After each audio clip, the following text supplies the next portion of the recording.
जय हिंद दोस्तों। देखिए, बहुत-बहुत स्वागत है आपका आज की इस वीडियो में।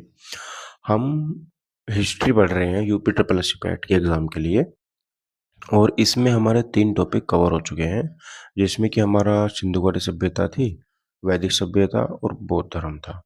आज यहाँ पर हमारा एक टॉपिक होने वाला है अगला, जिसका नाम है जैन धर्म। चलिए इस पर हम टिक लगा देते हैं एक बार, ठीक है? ताकि हम पता रहे कि हमारा सिलेबस हमारा कहाँ तक हो चुका है। तो आप यहाँ पे देख पाएंगे कि हमारे 3 टॉपिक जो है वो यहाँ पे बहुत अच्छे से हमने कवर कर लिए हैं। आज हमारा 4th वाला टॉपिक है जिसका नाम है जैन धर्म। इसमें हमारी जीवनी एवं शिक्षाएं हमें देखने को मिल जाती हैं।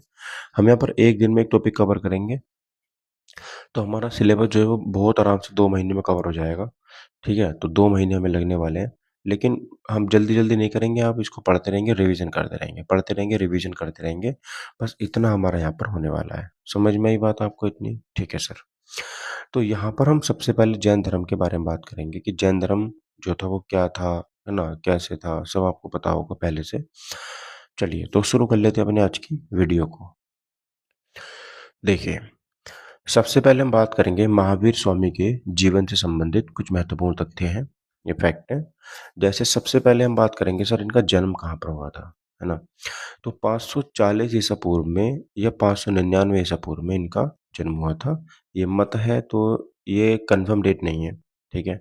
बस आपको इतना याद रखना है कि यहाँ पर जो ईसा पूर्व है उसका मतलब होता है बीसी, बिफोर क्राइस्ट। और अगर यहाँ पर ईसवी लिखा आता है तो उसका मतलब होता है एडी यानी कि एनो डोमिनी, ठीक है? तो यहाँ पर 2 डेट हमारी हो जाती है। उसके बाद यहाँ पर हम बात करेंगे तो इनका जन्म 540 ईसा पूर्व में हो जाता है। इनका जन्म स्थान था कुंडलग्राम, वैशाली, बिहार में। इनके पिता का नाम था सिद्धार्थ और ये वज्जी संघ के ज्ञातक कुल के प्रधान थे। ठीक है, याद रखिएगा सिद्धार्थ इनके पिता का नाम था। वहीं पर अगर हम बौद्ध धर्म में जाते हैं तो सिद्धार्थ महात्मा बुद्ध के बचपन का नाम था। ठीक है, ऐसे याद रखेंगे। इनकी माता का नाम था त्रिशला। त्रिशला इनकी माता का नाम था, जो कि लिच्छवी नरेश चेटक की बहन थी। बहुत इंपॉर्टेंट है, किसकी बहन थी? चेटक की बहन थी। इनकी पत्नी का नाम था यशोदा, ठीक है। इनकी पुत्री का नाम था प्रियदर्शना। प्रियदर्शना इनकी पुत्री का नाम था। ओके, इनकी जो मृत्यु हुई थी उसका वो स्थान कौन सा था? तो 468 ईसा पूर्व में या 527 ईसा पूर्व में, दोनों ही डेट याद रखनी है हमको। लगभग कहाँ पर हुई थी? पावापुरी में हुई थी और 72 वर्ष की अवस्था में इनकी डेथ हो गई थी। यानी कि आप समझिएगा, महात्मा बुद्ध की जो डेथ हुई थी वो 80 वर्ष की उम्र में हुई थी कुशीनगर में। तो उसको मैं बच्चों को ऐसे याद कराता हूँ कि महात्मा बुद्ध खुशी-खुशी चले गए। खुशी-खुशी का मतलब है कुशीनगर में चले गए।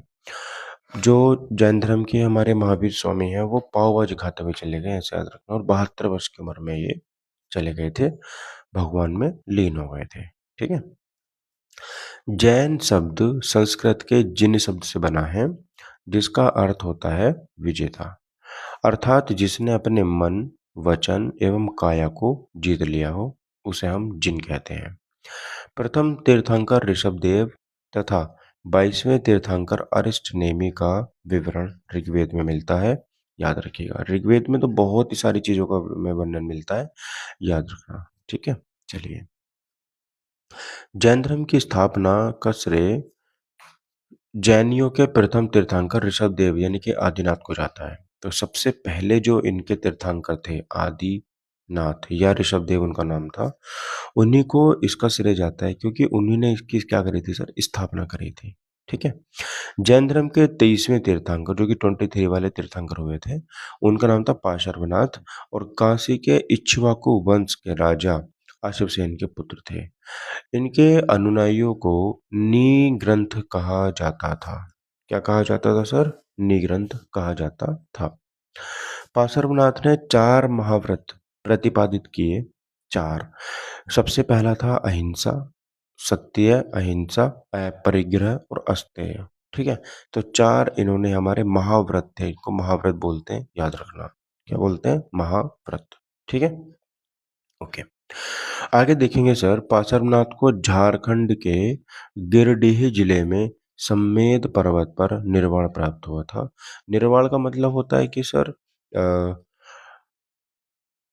महापरिनिर्वाण जैसे महात्मा बुद्ध का हुआ था ना, जब उन्होंने अपने जीवन को छोड़ दिया था, तो वैसे इनको सम्मेद पर्वत पर वो मिला था। ठीक है? चलिए, आगे बढ़ते हैं यहाँ पे हम। आगे बढ़ेंगे। देखिए, जैन धर्म के वास्तविक संस्थापक जो माने जाते हैं, वो 24वें तीर्थंकर एवं अंतिम तीर्थंकर महावीर स्वामी को कहा जाता है कि ये हमारे 24वें तीर्थंकर थे, महावीर स्वामी। जमाली महावीर स्वामी का दामाद एवं प्रथम शिष्य था।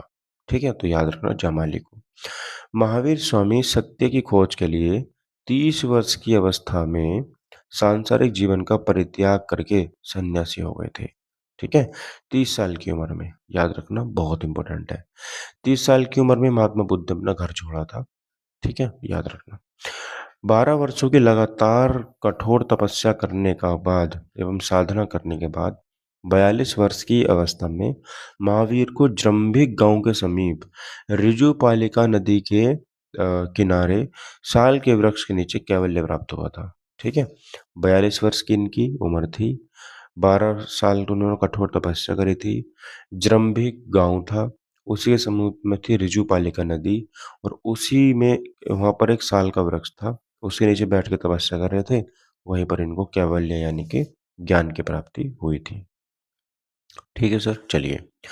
ज्ञान यानी कि कैवल्य प्राप्त हो जाने के बाद महावीर स्वामी जिन कहलाए।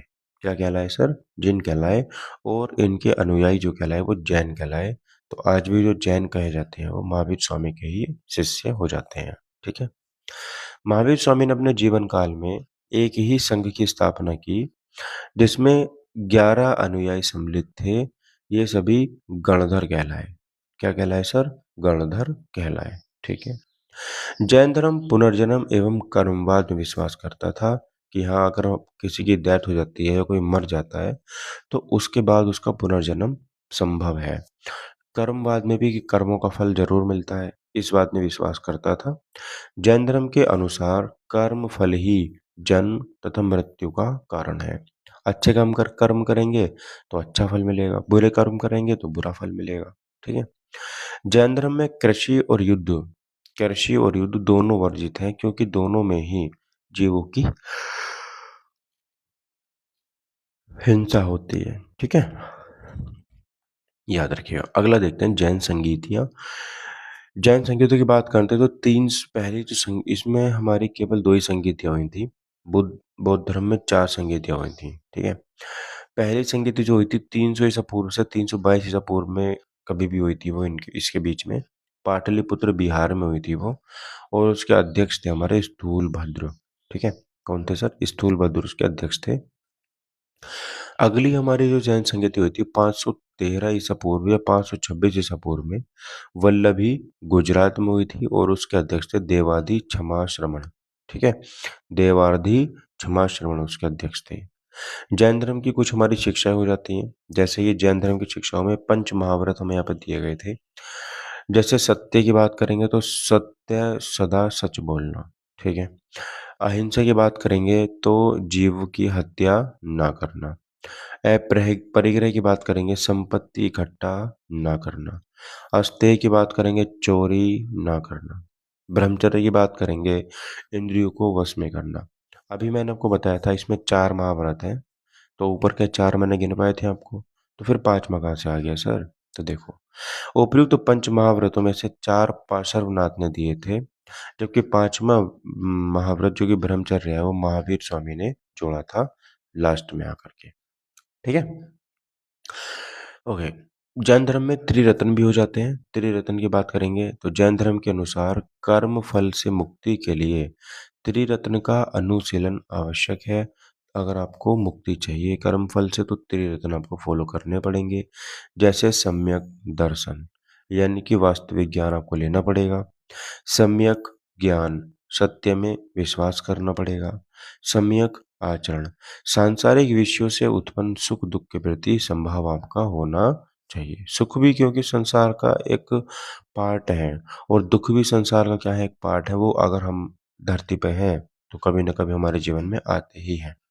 ठीक है? दर्शन भी है इन्होंने जो यहाँ पर दिए थे। जैसे एक था अनेकांतवाद, तो अनेकांतवाद में बहुरूपता का सिद्धांत हमें देखने को मिल जाता है। नववाद में बात करेंगे तो आंशिक दृष्टिकोण का सिद्धांत हमें देखने को मिल जाता है। सप्तभंगीनीय या स्यादवाद सापेक्षता का सिद्धांत हमें देखने को मिल जाता है। ठीक है, यहाँ तक ये हमारे दर्शन हो जाते हैं। उसके बाद में यहाँ पे बात करेंगे संलेखना प्रथा की बात करेंगे। इनके यहाँ पर बहुत ज्यादा इंपॉर्टेंट संलेखना प्रथा थी। उसमें क्या था देखिए, जैन धर्म के संलेखना शब्द वह लेखना शब्द से मिलकर बना है, जिसका शाब्दिक अर्थ होता है अच्छाई का लेखा जोखा, अच्छाई का लेखा जोखा होता है। ठीक है, संलेखना शब्द से आशय उपवास द्वारा प्राण त्यागने को कहा जाता है कि हाँ व्रत रखेंगे और उसमें हमारे अपने प्राण त्याग देंगे, इस तरीके से। तो एक राजा भी थे जो संलेखना विधि से उन्होंने अपने प्राण त्यागे थे, याद रखना।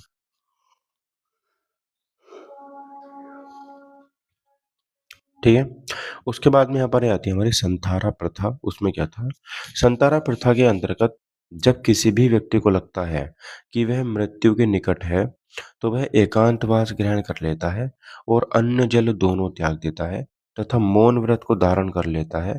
इसके पश्चात वह किसी भी दिन शरीर को त्याग देता है। ठीक है, तो ये भी एकांतवास है, संतारा प्रथा है, जो कि जैन धर्म में अप्लाई होती है, याद रखिएगा। ठीक है, जैन धर्म के हमारे कुछ इंपोर्टेंट ग्रंथ हो जाते हैं। ठीक है, और उनके कुछ रचनाकार भी हो जाते हैं, उन्हें देख लेते हैं हम। जैसे जैन धर्म में बात करेंगे, सबसे पहला कल्पसूत्र हो जाता है। इसके रचनाकार थे भद्रबाहु। कौन थे सर? भद्रबाहु इसके रचनाकार हो जाते हैं। उसके बाद में हमारा जैन धर्म का ग्रंथ हो जाता है परिशिष्ट दर्शन वर्त, परिशिष्ट परवन। इसके रचनाकार हेमचंद हो जाते हैं। एक हो जाता है हमारा श्यादवाद मंजरी। ठीक है, श्यादवाद मंजरी मल्ली सेन हमारे यहाँ पर उसके रचनाकार हो जाते हैं। द्रव्य संग्रह की बात करेंगे तो द्रव्य संग्रह के रचनाकार हमारे नेमी चंद्र हो जाते हैं। और प्रवचन सार बात करेंगे तो कुंद कुंद ये हमारे यहाँ पर रचनाकार हो जाते हैं। ठीक है, चलिए प्रमुख तीर्थंकर की बात करेंगे तो बहुत इंपॉर्टेंट है, यहाँ से तो क्वेश्चन आता ही आता है। सबसे पहले हमारे ऋषभदेव हो जाते हैं आदिनाथ, जिन्होंने जैन धर्म की नींव रखी और जैन धर्म की स्थापना इन्होंने की। तो इनका जो प्रतीक हो जाता है वृषभ या सांड हो जाता है। दूसरे हमारे संभवनाथ, संभवनाथ का हो जाता है अश्व या घोड़ा।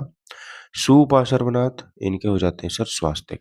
ठीक है, शांतिनाथ की बात करेंगे तो हिरण या मृग हो जाते हैं। अरिष्टनेमी की बात करेंगे तो शंख हो जाता है, इंपॉर्टेंट है। ठीक है, पार्श्वनाथ की बात करेंगे तो यहाँ पर सफर्ण हो जाता, सर्वफण हो जाता है।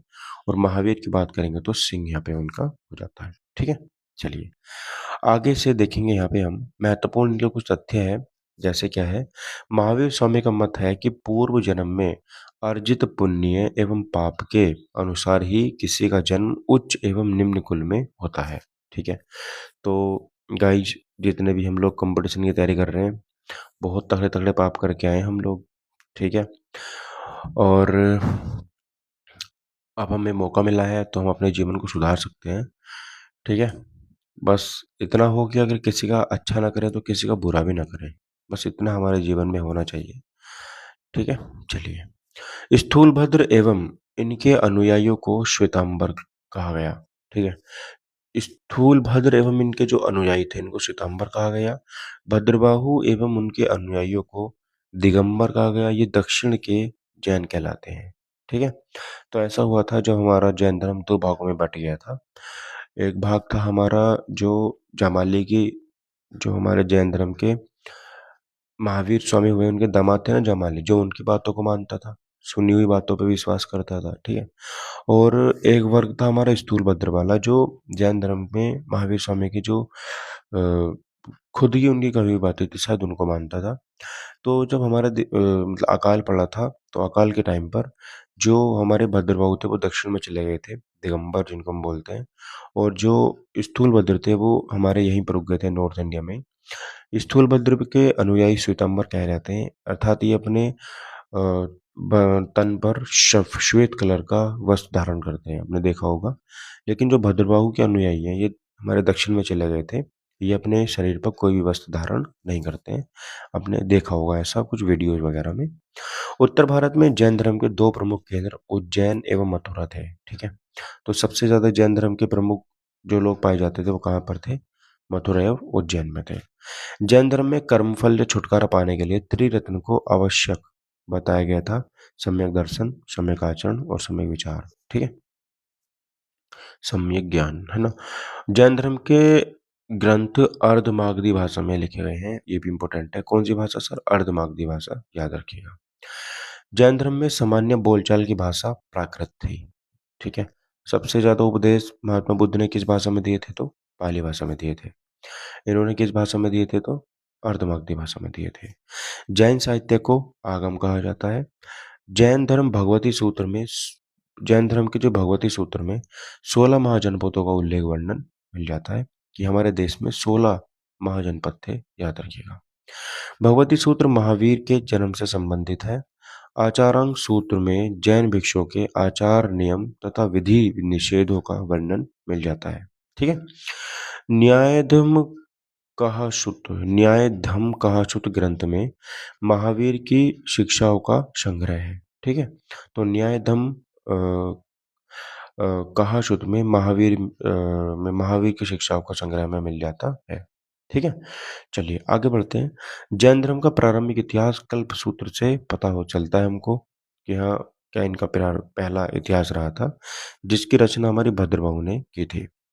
माउंट आबू के दिलवाड़ा जैन मंदिर संगमरमर के बने हैं, जिनका निर्माण गुजरात के चालुक्य वंश के शासक भीमदेव प्रथम ने सामंत विमल शाह ने करवाया था। ठीक है, महामस्तक महामस्तकाभिषेक जैन धर्म का एक महत्वपूर्ण त्योहार है, ये बहुत इंपॉर्टेंट है।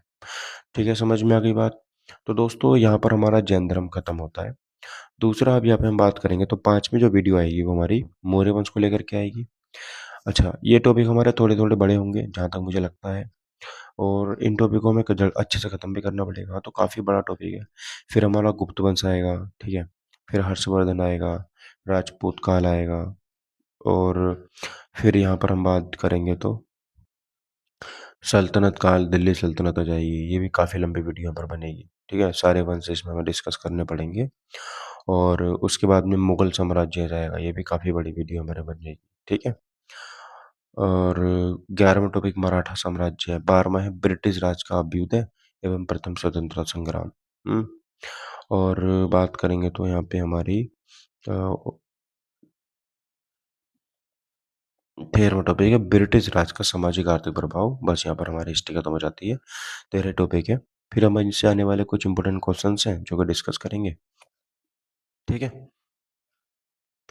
तो बस आज की वीडियो में हम यहीं तक रहने देते हैं। अगली वीडियो में हम देखेंगे मौर्य साम्राज्य। बस आज के लिए इतना ही। Thank you for watching my video. Take care, bye bye, जय हिंद, वंदे मातरम। मिलते हैं दोस्तों अगली वीडियो में।